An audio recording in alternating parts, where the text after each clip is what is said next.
بسم الله الرحمن الرحيم الحمد لله رب العالمين وصلى الله وسلم وبارك على نبينا محمد وعلى آله وأصحابه ومن اتبعهم بإحسان إلى يوم الدين أما بعد السلام عليكم ورحمة الله وبركاته. This is our third part of the discussion on whether Ibn al-Qayyim was a Soufi and the different topics that we need to look at in order to shed light on a particular matter. In the previous videos, we have spoken about the definition of tasawwuf or lack thereof, as well as exposed some elements of the three main paths of tasawwuf. And we have understood from what has preceded that there are Soufis that have taken the book and the Sunnah as their foundation for their belief system as well as their actions, although one could argue that in some of their practices they have fallen into bid'ah to some extent, but it is very minute in percentage considering all the other matters in which they are absolutely correct. And the second path is the path of the people who have chosen ilm al-kalam as their foundation, and those people reject the sunnah categorically whenever it contradicts what they call their intellect. And the third way is the path of Kashf, which is the path of enlightenment, as I will show in this video right here. And those people outrightly claim to be above need of the Quran and the Sunnah. And this is a form of rejecting it. We are going to look at what Abu Hamid al-Ghazali, al-Imam al-Ghazali, one of the most famous and most respected later Soufis, says about the way of Kashf and how he lays it out, how it functions, and how one has to practice it. He says in Ihya Ulum al-Din, which is probably his most famous book, فالأنبياء والأولياء انكشف لهم الأمر وفاض على صدورهم النور لا بالتعليم والدراسة والكتابة للكتب بل بالزهد في الدنيا والتبرع عن علائقها وتفريغ القلب من شواغلها والإقبال بكنه الهمة على الله تعالى فمن كان لله كان الله له وزعموا أن الطريق في ذلك أولا بانقطاع علائق الدنيا بالكلية وتفريغ القلب منها بقطع الهمة عن الأهل المال والولد والوطن وعن العالم والولاية والجاه بل يسير قلبه إلى حالة يستوي فيها وجود شيء وعدمه ثم يخلو بنفسه إلى زاوية مع الاقتصار على الفرائض والرواتب ويجلس فارغ القلب لا يفرق فكره بقراءة القرآن ولا بالتأمل في تفسيره ولا يكتب حديث ولا غيره بل يجتهد أن لا يخطر بباله شيء سوى الله تعالى فلا يزال بعد جلوسه في الخلوة قائلا بلسانه الله الله على الدوام مع حضور القلب حتى ينتهي إلى حالة etc., etc., etc. We're going to just take this part of the definition. It gets worse as it continues. So people buckle up because it's about to get wild.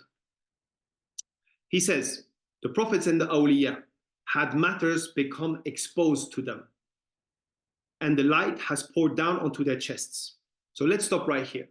First of all, we see that he makes an analogy between prophets and awliya. In other words, as you will find out here, he believes that the status of prophethood and receiving revelation is not something which is particular to the prophets that Allah has mentioned in his books. Rather, it is something that can be acquired. And look at the way he expresses it. Things were exposed to them, it opened up to them. That's the kashf, in kashafat lahum. And then the light poured onto their chest. This is why I call this enlightenment, because it is exactly what the occult and esoteric madhahib call enlightenment. We have the same belief system, the same methodology, and even the same terminology. Light pouring onto your chest, and the Soufis, call a person who has reached this level of enlightenment an arif, al-arif billah. The word arif literally means Gnostic. And Gnosticism, dear viewers, is a form of occult, esoteric beliefs and practices that are the main grounds of spiritual development in secret societies, as well as Eastern madahib, be it in Hindu madahib, Taoism, Buddhism, Japanese martial art madahib, etc.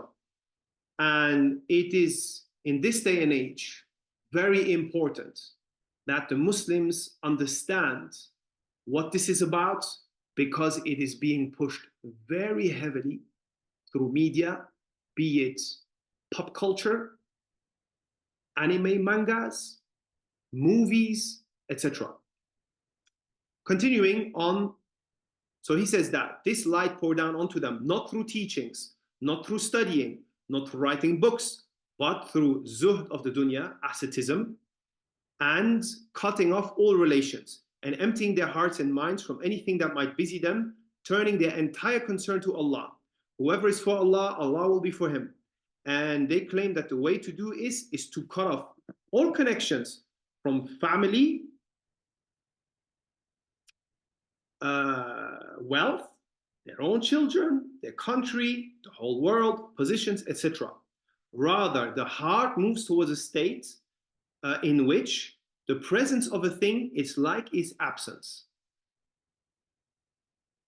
Then he isolates himself in a zawiyah, which is like a Soufi hermitage joint, and these are around nowadays, including in Hadramaut Tarim, where Westerners go and receive this type of teaching and get introduced or initiated to these kind of practices.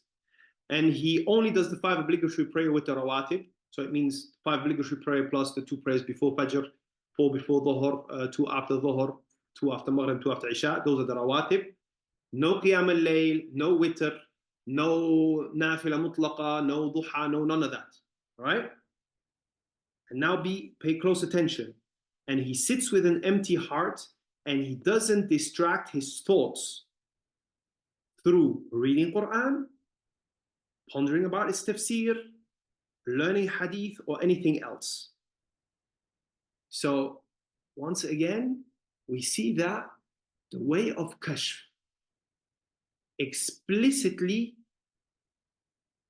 rejects learning the texts that have been revealed upon the Prophet Muhammad sallallahu alaihi wasallam. Rather, he sits on his in isolation, and nothing should go through his mind except for Allah.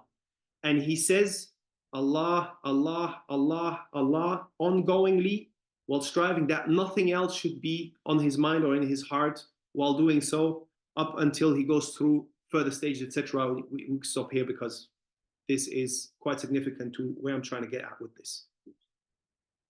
So, once again, people, look at that. They claim that the prophets received revelation through a type of exercise. So the Prophet Muhammad sallallahu alaihi wasallam, he went to the cave of Hira in the outskirts of Mecca.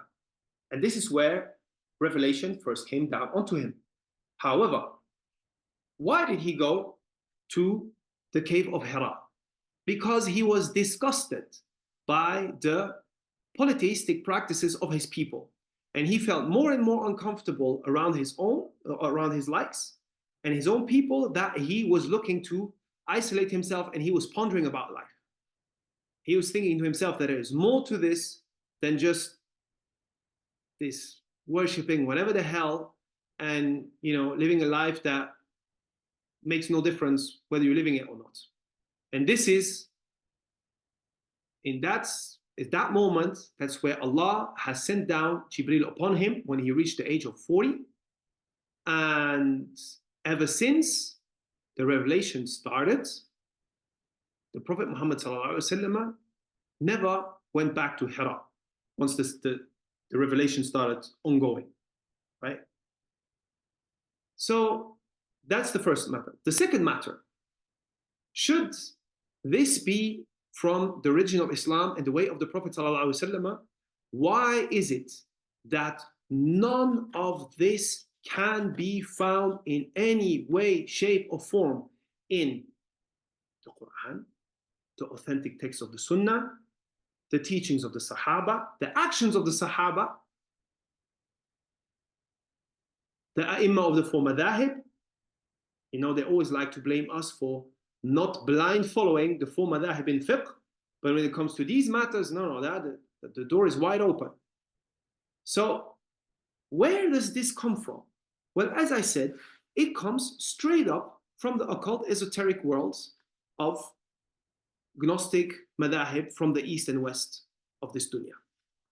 So let us then now look at the results of these different methodologies of acquiring your religion. So, as we have said, we have three main paths.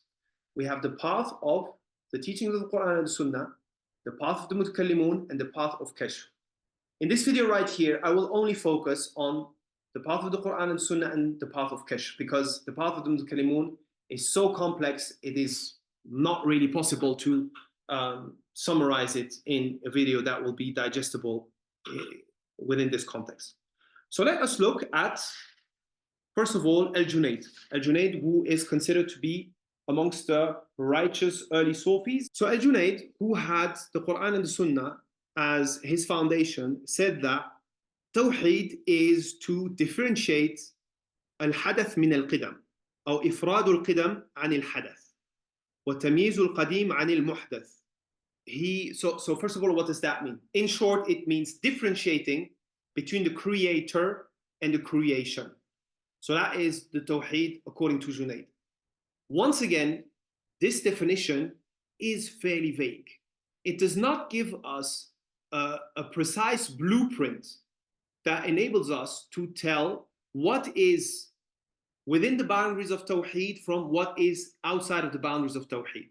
So when Junayd was asked for more explanation about Tawheed, he said the following: إفراد الموحد بتحقيق وحدانيته بكمال أحديته بأنه الواحد الذي لم يلد ولم يولد وينفي الأضداد والأنداد والأشباه وما عبد من دونه بلا تشبيه ولا تكييف ولا تصوير ولا تمثيل إله واحد صمد فرد ليس كمثله شيء وهو السميع البصير. So he said, it is that the muwahhid singles out the creator that has not begotten nor was begotten himself, and he negates that this creator should have any equal, and he turns away from any of the matters that have been put as equals or as being resembling to the creator, as well as anything that has been worshipped besides the creator. And he does this without making any tashbih, saying that the creator is like his creation in this and that aspect. Wala takyif, getting into the details of how the creator is. Wala taswir, not making any representations. Wala tamthil, not making any statues, like 3D kind of representation. One single ilah, one single God, samadun fard, samad, the one that is above need of anyone else, fard, unique, laysa kamithli shay, none is like him, wa huwa as-sami'u al-basir, and he's the all-hearing, the all-seeing. So we see clear-cut in this definition of Al-Junayd that although it is somewhat messy, the core of Tawheed is here. He has spoken about the fact of singling out Allah in belief, singling out Allah in worship, not making any likenings, tashbih, etc. to Allah subhanahu wa ta'ala, not going into details of takyif, saying Allah is this or is this way or that way. All right, Allah comes down this way, or what? How does Allah come down, etc. No, Allah says He comes down, full stop. We believe in that. All right. So, likewise, let's look at Abdul Qadir al-Jilani. He said in one of his, in a piece of advice he gave to his students, he said, أخلصوا ولا تشركوا وحدوا الحق عن وعن بابه لا تبرحوا سلوه ولا تسألوا غيره واستعينوا به ولا تستعينوا بغيره وتوكلوا عليه ولا تتوكلوا على غيره. So he said, make everything pure for Allah and do not ascribe any partners with him. Make the truth one and stay at his door. What they mean at his door is like, this is where you're getting your queries. When you need something, they say, وقف على بابه.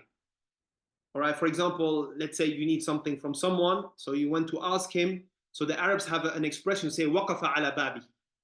So he said, you stick to asking Allah. And then he made it even clearer, saying, ask him and do not ask other than him. In other words, make dua to Allah and not make dua to other than Allah. وَاسْتَعِينُوا بِهِ. Seek assistance of Allah. Seek help from Allah. وَلَا تَسْتَعِينُوا بِغَيْرِهِ. Do not seek help from other than Allah. وَتَوَكَّلُوا عَلَيْهِ. Put your trust in Allah and do not put your trust in other than Allah. So once again, this is not a definition of Tawheed, but it is a piece of advice that Abdul Qadir al-Jilani, rahimahullah ta'ala, gave to his students. And it clearly reflects the meanings of Tawheed of this Shaykh, rahimahullah ta'ala, and it is exactly the Tawheed that the people of Sunnah and Hadith are claiming, which is that none should be worshipped other than Allah, and that dua is part of worship.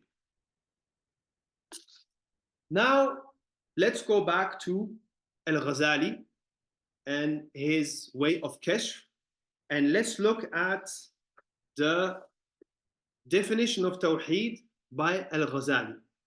Now, buckle up, because now it's going to get really wild. Let me first read it in Arabic for you. Al-Ghazali says in Rawdat al-Talibin, التوحيد في البداية نفي التفرقة والوقوف على الجمع وأما في النهاية فيمكن أن يكون الموحد حال التفرقة مستغرقا في عين الجمع وفي عين الجمع بعين الجمع ناظرا إلى التفرقة بحيث كل واحد من الجمع والتفرقة لا يمنع من الآخر وفي هذا المقام يستغرق وجود الموحد في مشاهدة جمال الواحد في عين الجمع بحيث يستغرق وجوه الموحد في مشاهدة جمال الواحد في عين الجمع بحيث لا يشاهد غير ذات الواحد تعالى وغير صفاته واستلبته أمواج بحر التوحيد وغرق في عين الجمع من هذا. Translation. At-Tawheed in its beginning, it's denying separation and contemplating union. That's in the beginning. As for its end, the muwahhid can be in a state of separation, drowning in the very union, or be in the state of union, in the very state of union, contemplating separation in a way that each one of the union and the separation don't exclude each other. On this status, or at this status, the contemplation of the beauty of the one drowns the existence of the muwahhid in a way that he doesn't see or witness anything other than the essence of the self of the one or his attributes, and the waves of the ocean of Tawheed engulf him, making him drown in the very union.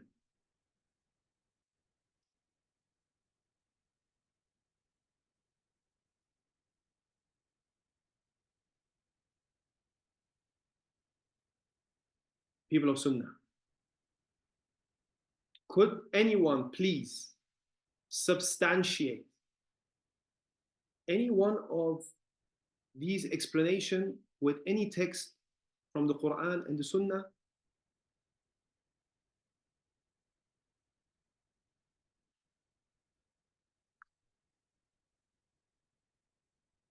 As for others in this path of esoteric mysticism of Tasawwuf, we have Al-Hallaj. Now, Al-Hallaj is a very important individual to consider because the righteous Soufis of the early days have declared Hallaj to be a heretic.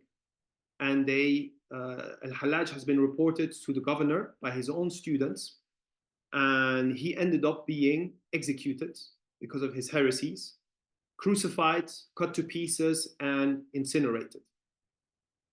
And the Sufis of that day and age, like Sahl ibn Abdullah al-Tustari, as well as others, have openly declared that they totally distance themselves from Hallaj and reject his teachings. So, from the teachings of Al-Hallaj concerning Tawheed, we have the following. When he was asked about this definition of Tawheed, like given by Junaid, Tamyizul Hadath an al-Qidam, differentiating the creator from the creation, and turning away from the creation towards the creator, he said, هذا حشو التوحيد.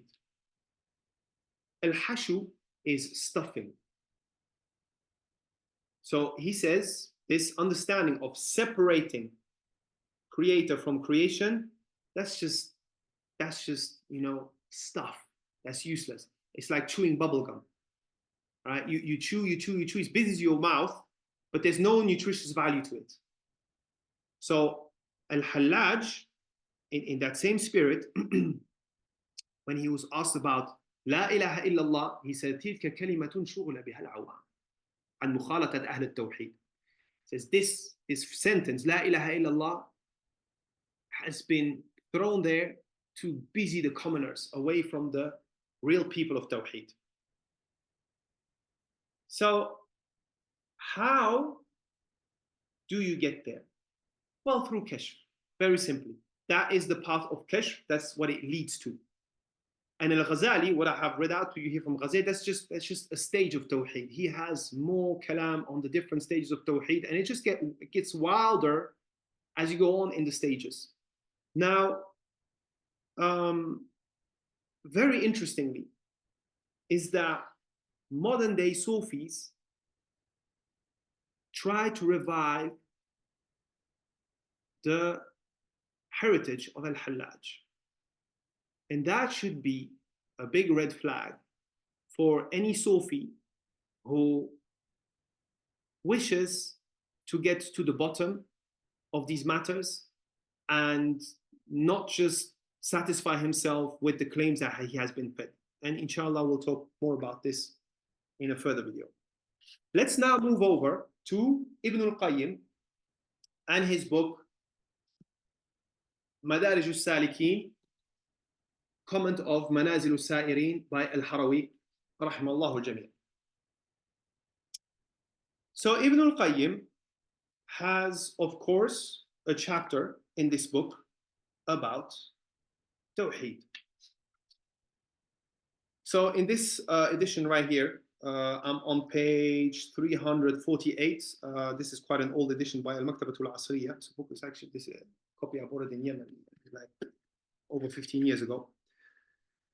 Ibn al-Qayyim goes on explaining the Tawheed of the different factions of Islam. And he says something extremely profound. He says, rahimahullah ta'ala, قد تقسمت الطوائف التوحيد وسمى كل طائفة باطلهم توحيدا. He says every faction within Islam, or that attributes itself to Islam, has made its own version of Tawheed, and every faction calls its falsehood Tawheed. And wallahi, this is really profound. Let's take a simple example to clarify what Ibn al-Qayyim means here. Let's take the Khawarij.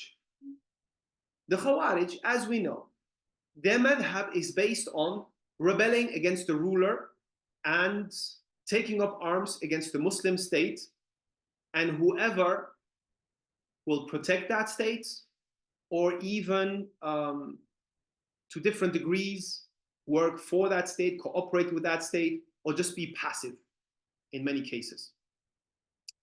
So one could say that it's a fiqh matter. We have a situation where we have a ruler that is either oppressive or rules by other than what Allah has revealed, or indulges in other forms of heresy, how are we supposed to deal with this ruler? That can be a fiqh issue, right? Just like we can have a situation where we have a problem in a business transaction. So the situation is 1, 2, 3. How do we deal with it? It's a fiqh issue. Likewise, this is a form of transaction between the ruler and the population. How do we handle it? No. This particular matter that they went astray upon, instead of it being a side matter, all right, we agree with the Muslims on everything, but here we have a different point of view. No, this side matter is elevated as being Tawheed. Whoever is upon that is a Muslim, and whoever contradicts that is contradicting Tawheed and is de facto an apostate. So likewise, Ibn al-Qayyim is telling us that every faction, like he says, أتباع أرسطو وابن سينا ونصير الطوسي عندهم التوحيد إثبات وجود مجرد عن الماهية والصفات. So the followers of Aristotle, Ibn Sina, and Nusayr al-Tusi, to them, Tawheed is the affirmation of existence, of unexistence, that is free of any attribute. That is Tawheed to them. Likewise, the Ittihadiyya, التوحيد عندهم أن الحق المنزه هو عين الخلق المشبه. So the Ittihadiyya, those that claim that through levels of spiritual enlightenment, right, you will connect to Allah subhanahu wa ta'ala. So this is the nirvana kind of belief system. So they say that the haqq, yani Allah, the one that is munazzah, that is freed from all these attributes of the creation, he is the very creation that you're making tashbih with. Complete contradiction. But that is tawheed for them. Etc. So then he goes into the Jahmiyyah, the Qadariyah, the Jabriyah, and then he says something very profound. أما التوحيد الذي دعت إليه رسول الله ونزلت به الكتب. As for the tawheed that the messenger of Allah called to and that the books of revelation came down with, is other than this altogether. So once again, we see that Ibn al-Qayyim, rahimahullah ta'ala, is on the path of looking at the text of revelation in order to understand Tawheed, Aqidah, and religion in general. And then he goes on giving you a bunch of textual proof. You know, it's beautiful. The books of Sunnah, they're always full. You can just look at it and you see the ayat, you see the ahadith, you see the quotes from the Salaf all over. And this is how the people of the Sunnah function, and this is how they learn and teach their religion. And Ibn al-Qayyim makes the case here of Tawheed being the fact that it is made up of knowing Allah and knowing His uniqueness, and second, acting upon His uniqueness by worshipping Him alone and devoting every form of worship to Him alone. Let us now look at how we can explain the meaning of La ilaha illallah through analyzing certain verses of the Quran. First of all, let's look at Surah Hud. أعوذ بالله من الشيطان الرجيم ألف لام را كتاب أحكمت آياته ثم فصلت من لدن حكيم خبير. Alif Lam Ra, this is a book whose verses have been perfected and then explained in detail by a wise and all-aware. So what is this detailed explanation? Can we get an example? Well, the verse right after it, أَلَّا تَعْبُدُوا إِلَّا اللَّهِ لَا إِلَهَ إِلَّا اللَّهِ أَلَّا تَعْبُدُوا إِلَّا اللَّهِ إِنِّي لَكُمْ مِنْهُ نَذِيرٌ وَبَشِيرٌ. That you don't worship anyone but Allah. La ilaha illallah, that you don't worship anyone but Allah. That is the detailed explanation that we are getting in this book about the meaning of Tawheed. Verily, I am warning you about him and giving you glad tidings. Likewise, in Surah Al-Isra, لا تجعل مع الله إلها آخر فتقعد مذموما مخذولا. And do not take another God along with Allah, else you will end up in blame and abandoned. Oh, well, what does that mean? Can I have some detailed clarification of what it means not to take up another God with Allah? Well, next ayah, وَقَضَى رَبُّكَ أَلَّا تَعْبُدُوا إِلَّا إِيَّاهُ لا إله إلا الله ألا تعبدوا إلا إياه. And your Lord decreed that you don't worship anyone but him. Once again, clear reformulation of the sentence of La ilaha illallah, shedding light on this meaning, clarifying that it is a matter of worship. سورة الأحقاف واذكر أخا عاد إذ أنذر قومه بالأحقاف وقد خلت النذر من بين يديه ومن خلفه. And mention the brother of Ad when he warned his people at Al-Ahqaf. And Prophet's warnings have already preceded him and followed after him. Okay, so what were these prophets that came before him and what he said and those that came after him? What was this message? أَلَّا تَعْبُدُوا إِلَّا اللَّهِ لا إله إلا الله أَلَّا تَعْبُدُوا إِلَّا اللَّهِ إِنِّي أَخَافُ عَلَيْكُمْ عَذَابَ يَوْمٍ عَظِيمٍ. Do not worship anyone but Allah. Verily, I fear a great punishment coming onto you. Surah Fussilat إِذْ جَاءَتْهُمُ الرُّسُلُ مِنْ بَيْنِ أَيْدِيهِمْ وَمِنْ خَلْفِهِمْ أَلَّا تَعْبُدُوا إِلَّا اللَّهِ. When the messengers came to them one after another, that you should not worship any other than Allah. These ayat are like a rephrasing of the meaning of Tawheed, La ilaha illallah, and they all point to the same meaning of worship, and they all indicate that this was the core of the message of the prophets and messengers that were sent to their different respective people. Well, what then about dua?